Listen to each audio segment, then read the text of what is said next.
धर्मपत्नी के बार बार कहने पर सुदामा ना चाहते हुए अपने बचपन के मित्र कृष्ण से मिलने चला।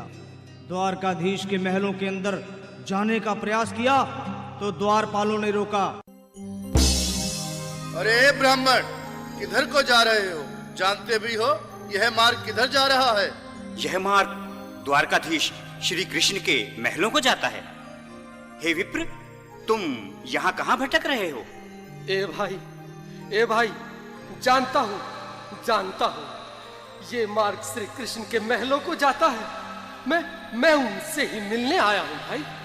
यह भी खूब रही। द्वारकाधीश से मिलने का यह कौन सा समय है? महाराज अभी दरबार में नहीं है। अरे पंडित जी, श्री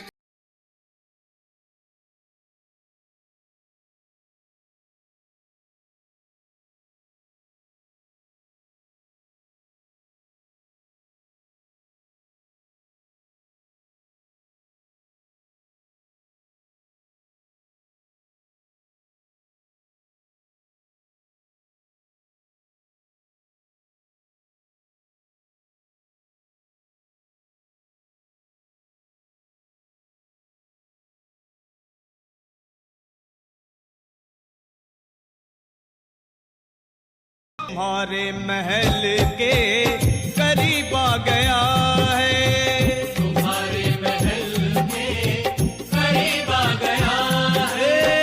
अरे द्वारपालो, कन्हैया से कह दो कि दर पे सुदामा गरीब आ गया है, कि दर पे सुदामा गरीब आ गया है। भाई द्वारपाल, मुझ पर दया करो भाई। बस तुम जाकर कन्हैया को ये बता दो कि उनका बाल सखा सुदामा मिलने आया है। मेरे इस फटे हाल पर मत जाओ भाई। तुम बस जाकर मेरा संदेश उस कृष्ण को दे दो, भाई। क्या हंसी ठट्टा करने को हम ही मिले हैं? तुम ठहरे दीन निर्धन फटेहाल ब्राह्मण, तुम्हारे अंग अंग से गरीबी बदहाली झलक रही है। और कहा महाराज श्री कृष्ण। क्षमा करना पंडित जी, हमें अपने प्राणों से हाथ नहीं धोने जो तुम्हारा है संदेश द्वारकाधीश तक पहुंचाए।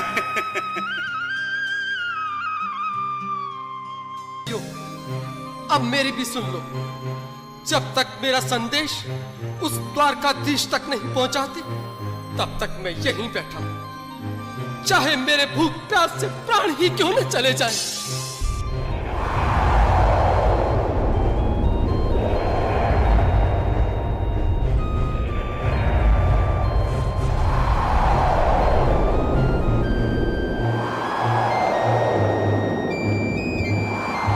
अरे साथी, यह ब्राह्मण तो बहुत हठी है।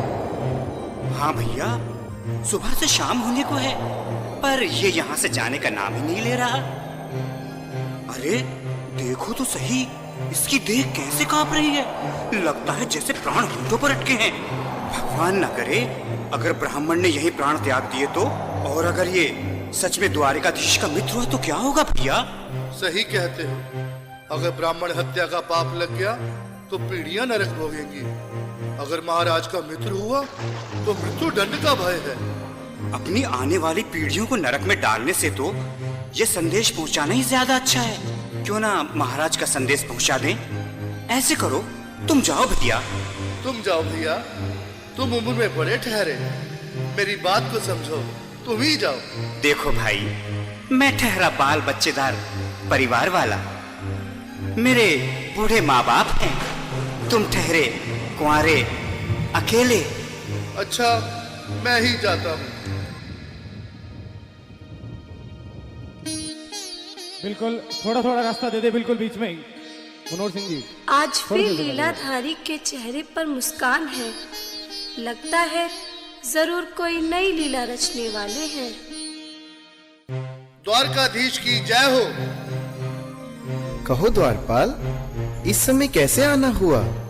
महाराज, क्षमा चाहता हूँ, पर कारण ही कुछ ऐसा है। द्वार पर एक ब्राह्मण स्वयं को रुक क्यों गए? आगे बोलो। द्वार पर एक गरीब ब्राह्मण स्वयं तो आपका मित्र बताता है, आपसे मिलना चाहता है।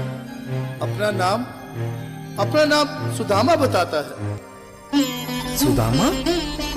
क्या कहा? सुदामा? मेरा बाल सखा सुदामा? मेरे बचपन का मित्र सुदामा? सुदामा, मेरा मित्र सुदामा। सुदामा। नाथ, नाथ, वस्त्र संभाले, चरण पादुका तो पहन ले। स्वामी, स्वामी, स्वामी, स्वामी, स्वामी, स्वामी। सुनते ही दौड़े चले आए मोहन।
आओ सुदामा, आओ, चले आओ। इस महल को अपना ही समझो।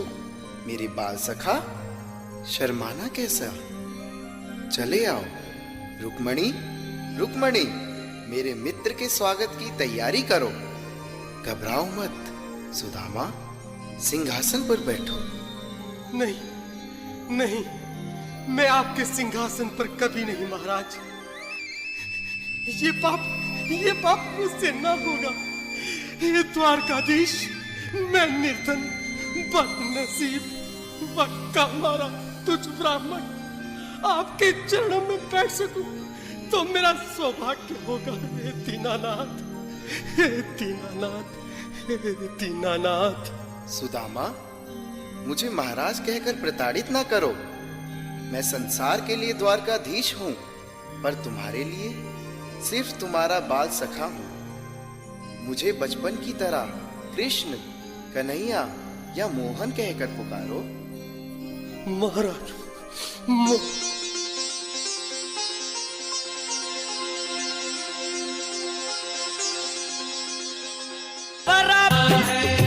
खुशी का समा तेरे करीब आ गया है। खुशी का समा तेरे करीब आ गया है। बिल्कुल, एक बार पुनः मीठी मीठी ताली बजाते जाएं।